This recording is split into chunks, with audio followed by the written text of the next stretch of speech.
Hey family, I've been reflecting on a few things and I wanted to share something that's been on my heart for a little while. Life isn't always easy, and I know we all face some type of challenges. Sometimes people try to tear us down with their words or opinions, whether it's about your weight, your car, your house, or anything else. But let me tell you something. Those people don't know your story. They don't see the hustle, the late nights, the tears, or the prayers.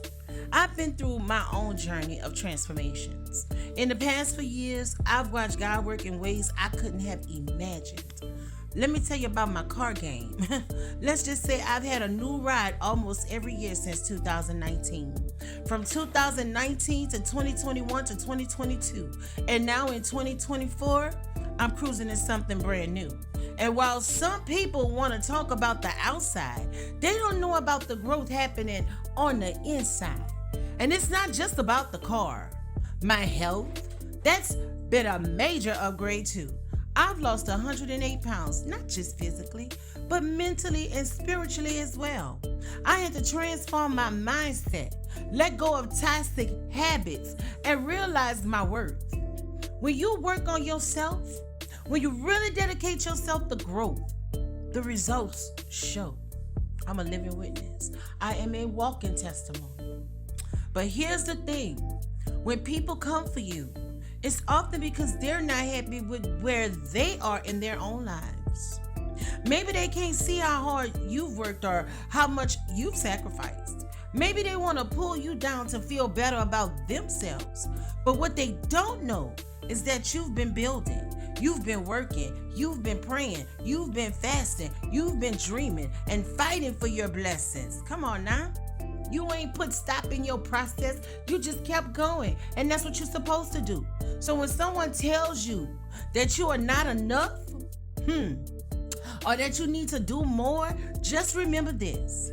They don't know your life. They do not know your life. They don't know your visions. They don't see the hustle and the bustle behind the scenes. Keep your head up. Keep working and keep trusting in God's timing. Everything is in God's timing. Because let me tell you, when it's your season, it's your season. Your blessings will come and they'll be so big that no one will be able to ignore them. I'm here to tell you that you're stronger than the hate. You're more capable than they realize. And when you start to see the fruits of your labor, when that new car, that new house, that new job, or that new health transformation comes your way, remember to let your success do the talking. Let them watch as you rise higher than they've ever imagined. We are all on different journeys, and it's not a race. What's meant for you will always find its way to you. Keep going. Keep pushing. Keep leveling up. And remember, the world is watching you.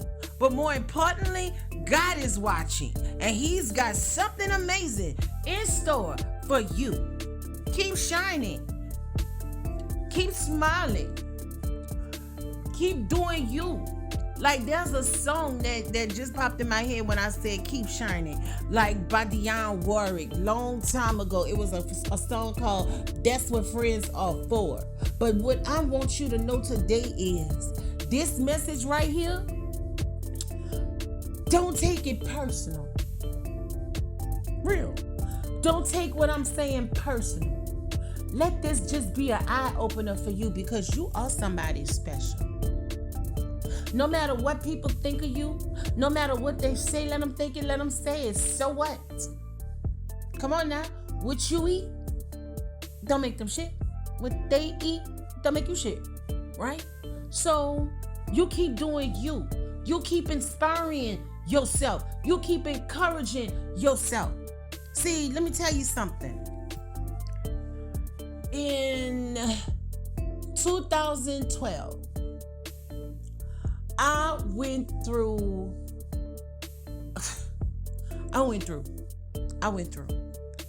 January the 23rd, I lost my auntie. I think it was February the 1st, I lost my son. July the 21st, I believe I lost my husband. All of that in the same year. But I kept pushing. 2007, had a stroke on the right side of my brain. I was going through some things. Like, I had just moved from a new city. We had just lost everything. And we literally had to start all over with just the clothes we had on our backs.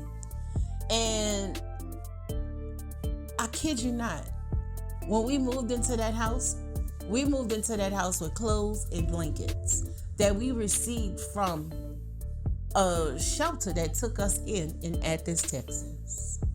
It was me, my husband, and 4 children and 2 dogs. And I say all of this to say this. While I was with my husband, I was 367 pounds. I was the breadwinner of the family. I was out there working. I had multiple streams of income. I always pulled my weight. I always carried the load. My husband was sick.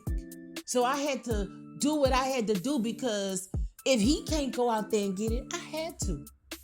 I had to go out there and get it. I had children to take care of. And no, they didn't have everything. They didn't have everything.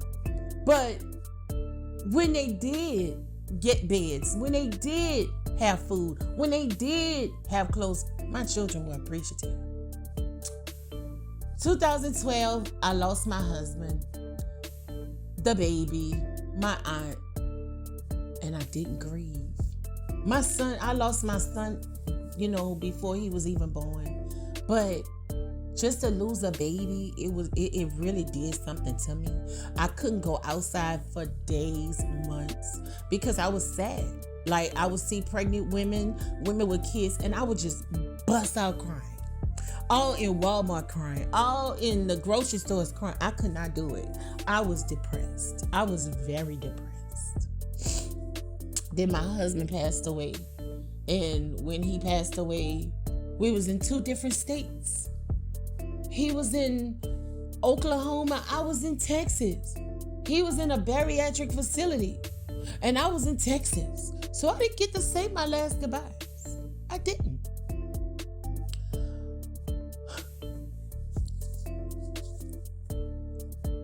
In 2020, I lost my mama. That's the most painful thing, when you lose your parents. When I lost my daddy in 2000. I got married in 2000. But I say all of this to say, we all have stories to tell. We all have lessons that we have learned. Lessons that were taught to us, we can now share with others. And I kid you not, when I lost my mama, something triggered. I felt so lost because I felt like I didn't have my mama. I lost my mama. See, I listen to people talk about how they don't have good relationships with their mama. But baby, let me tell you something. I might have not had the best relationship with her, but that was my mama.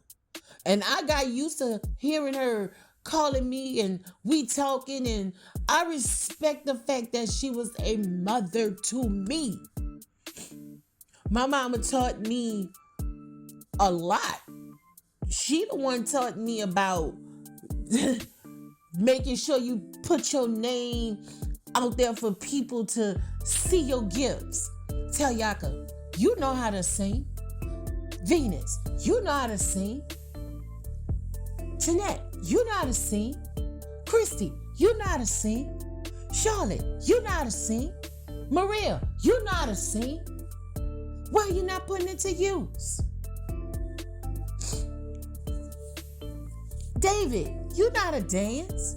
Michael, you know how to play football. Calvin, you know how to do taxes. Marshall, you know how to cut grass and do landscaping. Man, look at here. Matthew, what happened to that pressure washing company you said you wanted? Go get it. But let me tell y'all something. I miss my mama because that's the one who I would talk to about business with. Everything business was with my mom. My daddy gave me the game. He gave me the street smarts. But my mama gave me the book smarts. See what I'm saying? But being into the books, I wasn't heavy into I hated school. I hated school. I love to read, love to write. Even got a journalism certification. You know what I'm saying? But at the end of the day, my passion wasn't that. I didn't want to go to school all the time. I hated school. I didn't like going to no jobs. I don't want to work for nobody. I hate working for people. Hate it with a passion. Maybe that's why I couldn't keep a job. But I always worked for myself. And guess what? The kingdom of heaven is, look, and that might be a conversation for another time, but let me show you something. When you are working for people, you don't have time. See, because rich people, they pay you for your time. Poor people, they sell their time. See, they willing to buy your time, but you selling your time. Think about this. You can buy your time back. You can be on your own time. Want to know how? By letting that 9-to-5 job go and sowing into the kingdom of heaven by working for yourself, because the Bible speaks that being an entrepreneur is what God wants. He wants us on our own time, not on man's time, building up man's kingdom. He needs us to build up his kingdom. So how can you build up God's kingdom on a 9-to-5 when you should be building his kingdom, working for yourself? See, he put those skills on the inside of you. He put those gifts on the inside of you. He gave you the mind to think for yourself. You don't need nobody to think for you. You don't need validation from nobody else. But he put people in our path to give us a message. But are we listening? Yeah. Are we listening? Some people are, some people not. Some people feel like, I need a job. I need a job. I need a job. I am not the one that need a job. I don't like working for people. And I've done well working for myself. 2019, I lost my mind taking courses online, paying for those courses out of pocket because I didn't know what was going on with the pandemic. I didn't know if we was gonna be locked in the house forever. I did not know what was going on. And that's when I learned how to work from home. And so I started getting my feet wet with the working from home. But then I'm like, what else that I want to learn? What else can I do? So I learned how to press t-shirts. I learned how to make candles. I learned how to do all kind of stuff. I even learned how to work with autistic kids, took a life coaching course, took a journalism course, home health care, child care provider. I lost my mind taking courses online because I didn't know how long we're going to be out, in this house, how long we're going to be locked up. Some people were blessed to still be able to go to work. But see, me, oh no. Baby, let me tell you something. I got sick in 2019 before they even announced there was a virus outside. Okay?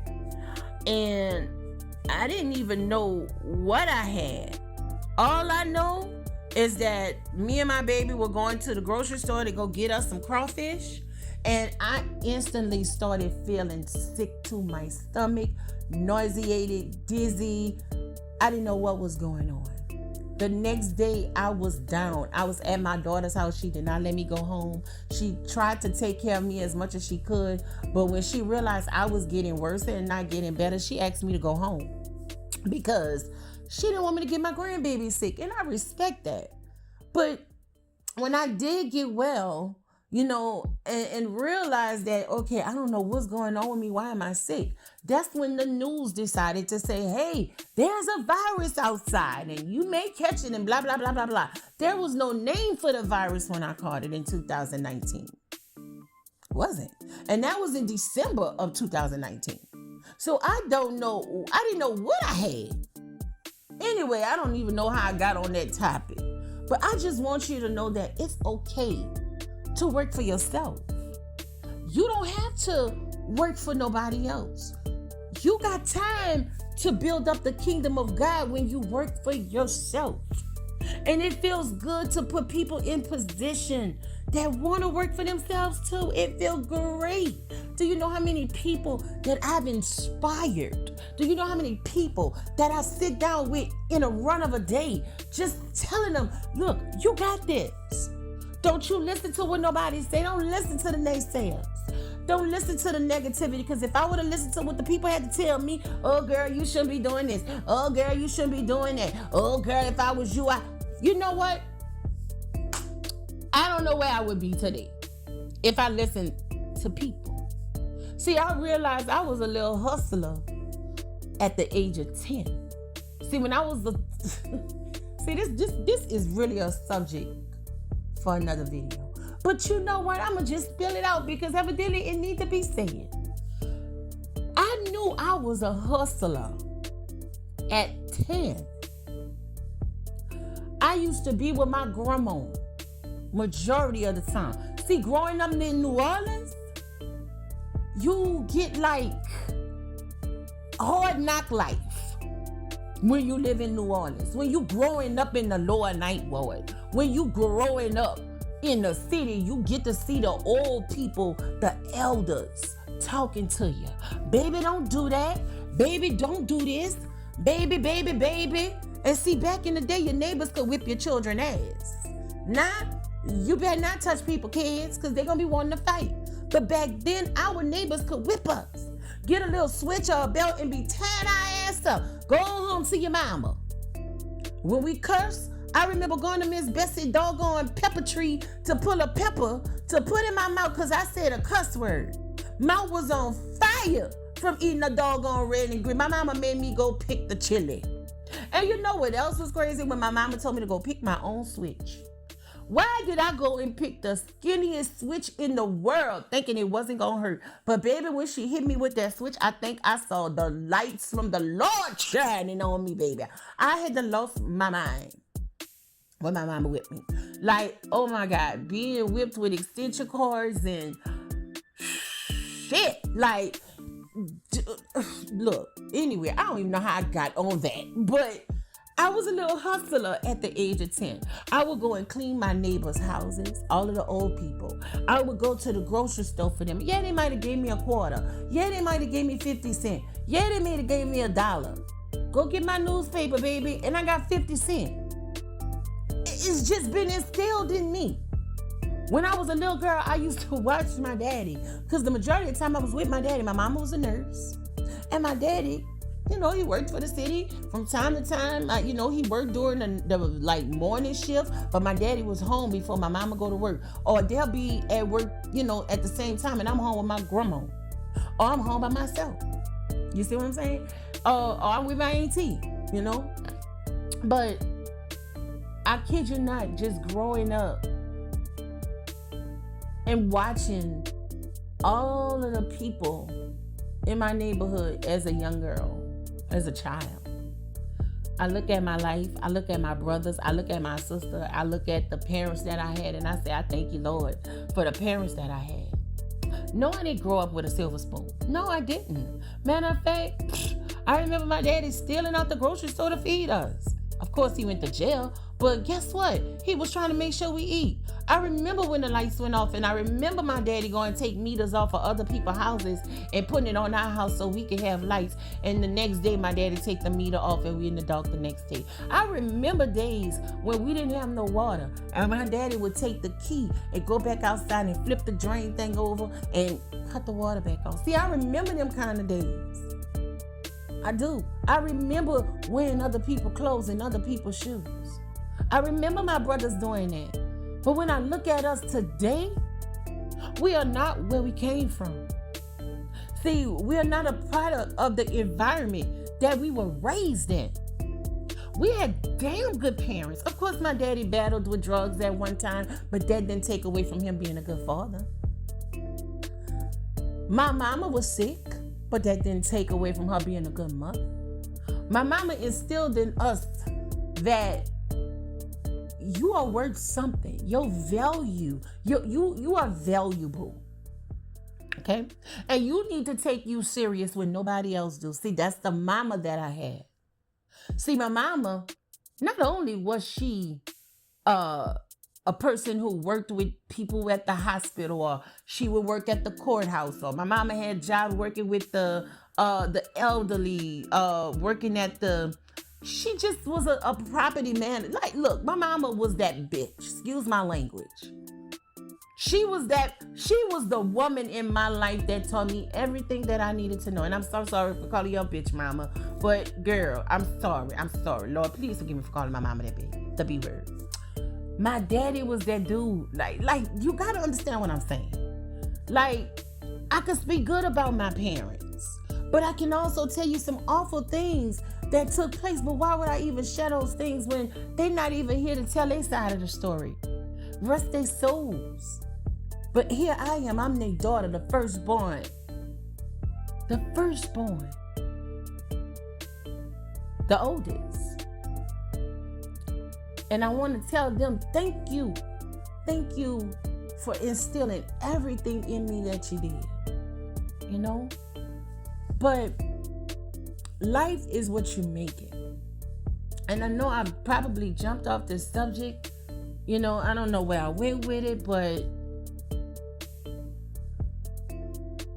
being that hustler and having that hustler mentality, it kicked something off with me. Like, okay, like when I was a little girl, my daddy used to take me under the oak tree.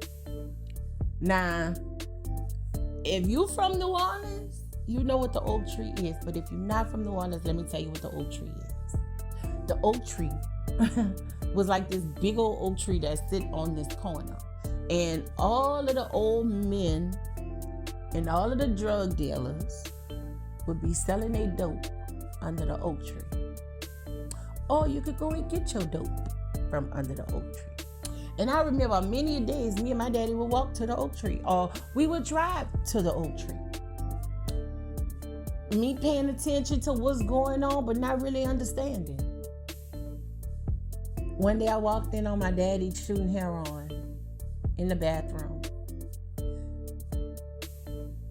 And that did something to me, but he looked up and he was like, don't you ever do this in your life. Don't you ever use drugs. And he nodded off with the needle still in his arm and his arm tied up. And I was like, wow. He come out the bathroom like some 30 minutes later. And I was outside playing. I mean, I might have been about maybe 11 or 12 when I saw that. I'm not a drug addict.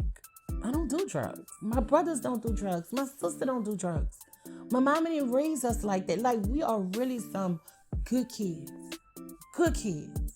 Of course, I'm 49. My brother's like 44, 40, 41, 42. My sister 30. And I get a lot of advice from her. She got an old soul. But I say all of this to say that it's the gifts on the inside of you that'll make you all of the money that you need, or all of the money that you want.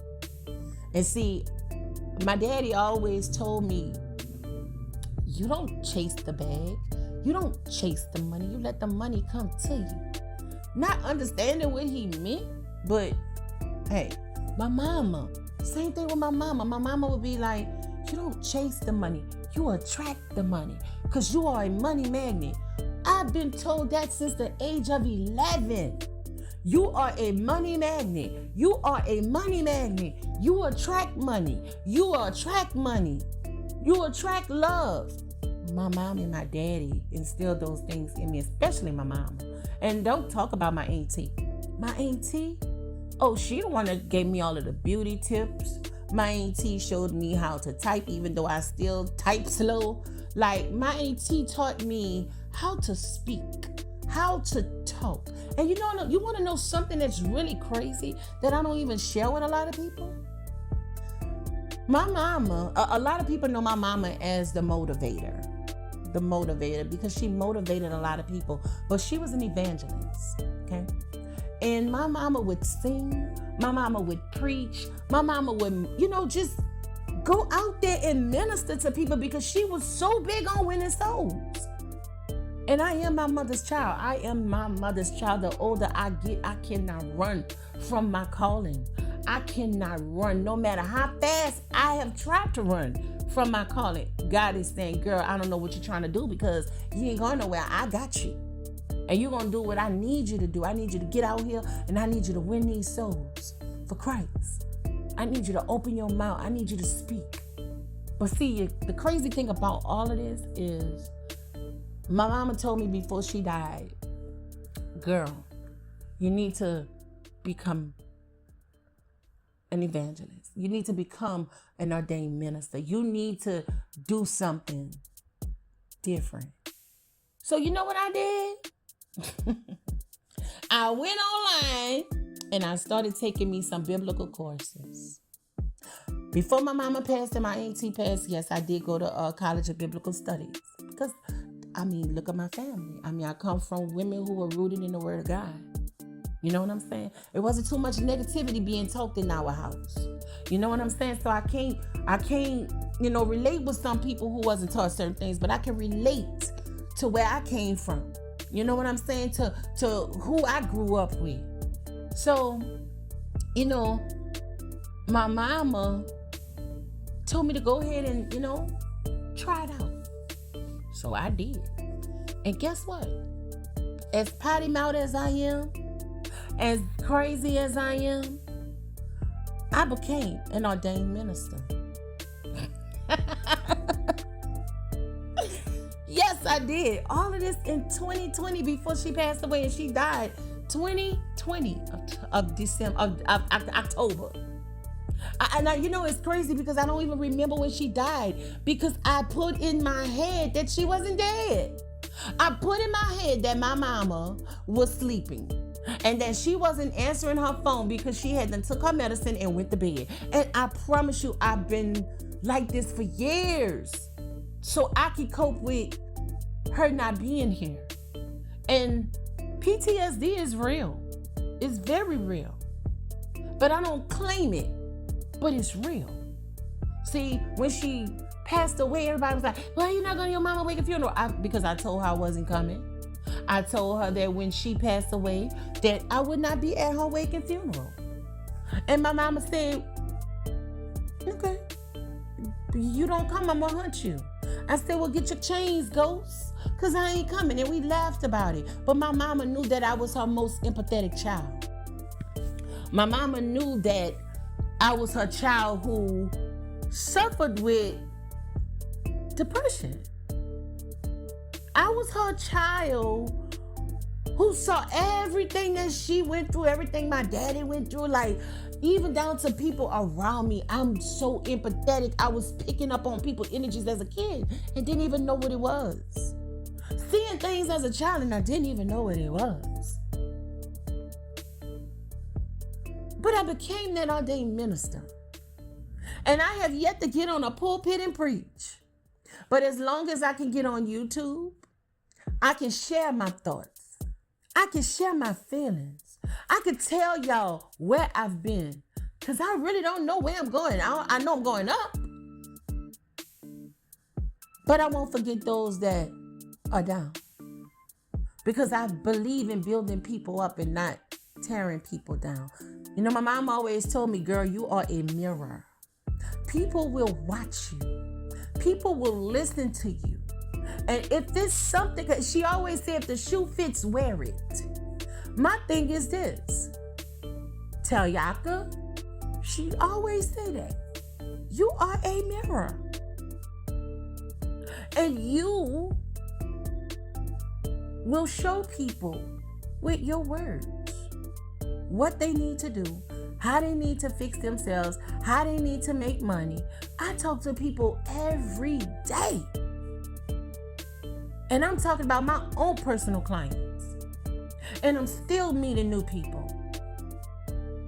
Because I want to be inspiring and encouraging. And I want to tell people that, hey, you don't have to do this like this, but if you try it this way, it may work. And when they realize that the way I said it works for them, then they say, oh Lord, let me go and get a couple of other more people. And that's how I built my clientele, by word of mouth. Word of mouth.